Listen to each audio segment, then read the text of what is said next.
Pria bernama Irul, 45, tega membunuh tetangganya sendiri bernama Victor Manulang, 31, menggunakan pisau.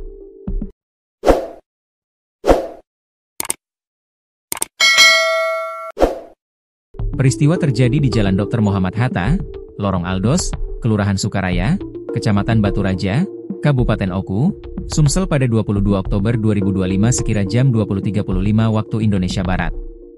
Melansir Tribun Sumsel, motif Irul tikam korban hingga tewas tersinggung dengan ucapan korban. Kasus tersebut bermula saat pelaku merasa kesal mendengar suara bising dari rumah korban. Irul kemudian mendatangi rumah korban dan menegur dengan kalimat, "Besok baelae bengkelin motor," namun korban menjawab, "Resek kau," yang membuat pelaku tersinggung dan emosi.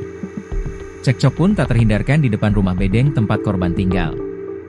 Dalam keadaan marah, pelaku yang diketahui selalu membawa pisau di pinggangnya langsung menusukkan senjata tajam tersebut ke bagian bawah perut korban. Korban sempat dilarikan ke RSUD Ibnu Soetowo Batu Raja untuk mendapatkan perawatan medis. Namun sekitar pukul 23.00 WIB, pihak rumah sakit menyatakan korban meninggal dunia akibat luka tusuk yang cukup dalam. Kasubdit 3 Jatanras Polda Sumsel, AKBP Tri Wahyudi mengatakan, setelah menerima laporan dan melakukan penyelidikan, tim unit I Jatanras Polda Sumsel bersama Polres Oku mendapat informasi bahwa pelaku melarikan diri ke Jambi dan bersembunyi di rumah saudaranya di Desa Mekarjaya, Perumahan Arsya Regensi, Kabupaten Muaro Jambi. Pelaku diamankan tanpa perlawanan. Saat ini tersangka dan barang bukti sudah dibawa ke Polda Sumsel untuk selanjutnya dilimpahkan ke Polres Oku, ujar Tri, Rabu, 29 Oktober 2025.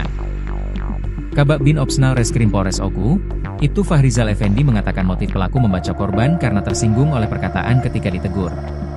Perkataan korban membuat pelaku menjadi emosi dan turut mengambil pisau yang diselipkan di pinggangnya.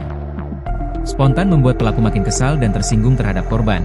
Kemudian antara pelaku dan korban cekcok mulut di depan rumah bedeng tersebut. Karena bertambah emosi akibat cekcok mulut tersebut, pelaku akhirnya menusuk korban dengan pisau yang memang sudah biasa dibawa di pinggang pelaku kemana-mana, ujar Fahrizal. Korban dengan pelaku tinggal di sebuah bedeng yang hanya terpisah dinding. Kebisingan dari rumah korban membuat pelaku kesal. Pihaknya sempat mencari barang bukti pisau yang digunakan pelaku namun tidak ketemu.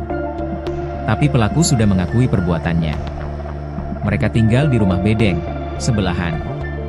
Untuk pisaunya menurut pengakuan pelaku sudah dibuangnya tapi saat ini kami cari belum ketemu, katanya. Sementara tersangka Irul mengaku kalau setelah menegur dan mendatangi rumah korban ia sempat pulang. Lalu korban memanggilnya saat di depan pintu sambil memegang pisau. Dia manggil saya dan sudah memegang pisau, karena saya juga baru pulang jadi saya lawan dia pakai pisau di pinggang saya, kata Irul.